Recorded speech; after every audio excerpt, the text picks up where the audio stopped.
fallen back to last place, 4 lengths behind the leader. Now, Bobby. What's he doing? It has to be now. Come on, boys. Wait for it. Wait for it. All right, John. Give me 36. Go. Right. Right. And here they come. Looking for fresh water, Bobby Mock is steering right into Syracuse's lane. Every once in a while, someone or something comes along that completely turns everything upside down and gives hope to people. Like the 1936 Olympic men's crew team, George Clooney came around at a time when movies had grown stale and political agendas ran rampant in movies with depressing, often very nihilistic themes. The Boys in the Boat is just that movie.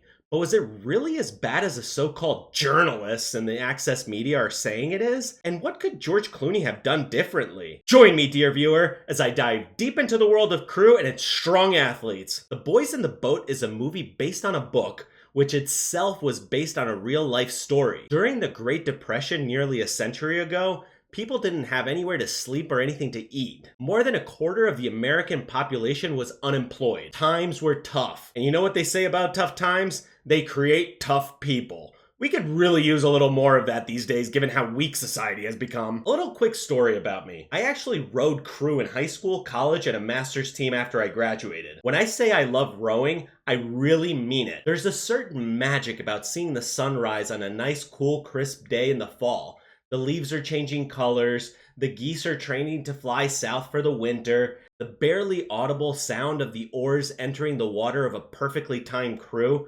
You really feel it in your bones what it means to experience true flow. It's absolutely indescribable. I remember when I got into running. Since I was dog slow, I used to give the excuse that, nah, I'm a rower, I'm not a runner. Until one day I was running in Central Park and experienced that same flow that I felt while racing in a shell on the water. Every single muscle and bone working in perfect unison to propel me forward as a well-timed crew propels its boat forward.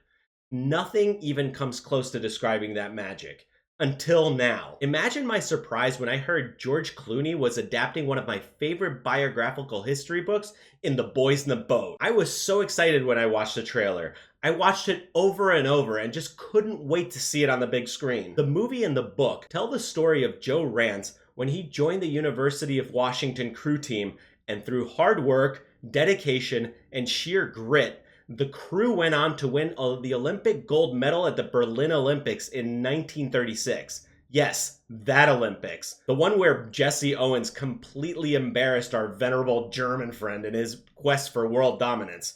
Trust me, it wouldn't be the last time that Americans embarrassed him. America! But what are the so-called critics in the access media saying about this movie? Well, like every movie that audiences love, the professionals seem to want to shit on. Because the film was about a crew team at a university in the 1930s, prior to the civil rights movement of the 1960s, it starred primarily white people. The woke critics in the access media seem to dock major points for movies that don't have diversity and inclusion by way of lazy race or gender swapping. Had George Clooney used pansexual genderqueer black actresses as rowers on a men's crew team, maybe this movie would have fared better with woke critics. But audiences absolutely love this film. Why did audiences love this movie? Because it did exactly what all of us in the YouTube community have been ranting for. It focused on good story and good character development and an accurate representation of historical events. Ain't no black Vikings here. Holy fucking shit. Thank you, dickheads. But did the film live up to my own expectations? I would say mostly yes. Like any book-to-movie adaptation, there were certain things missing. I won't go too deeply into it, but the timeline of the movie was entirely messed up. Joe Rance and his crew didn't just join the team right before the Olympics. By 1936, Rance was already an upperclassman rower. The film did show his race in Poughkeepsie, New York, when his freshman boat completely annihilated every other elite East Coast school, including Cornell, Columbia, and Navy. The film was also missing Joe Rance's seriously awful upbringing. His father had left him alone to fend for himself while he ran off with his siblings and another woman. Rance had to learn to forage the forest for food and learned to fish and hunt in order to survive. It was a seriously brutal childhood, but he was determined not to become a failure and to not become his father. The film does show a little about the father, but kind of leaves that story thread hanging without resolution. Another thing that the film was missing was one of the most moving and poignant points in the entire book. The point that after they won the national championship and they knew they were going to Berlin, the coxswain, Bobby Mock, received a letter from his father letting him know of a deep dark secret his family had been hiding. It turns out that Bobby Mock was Jewish.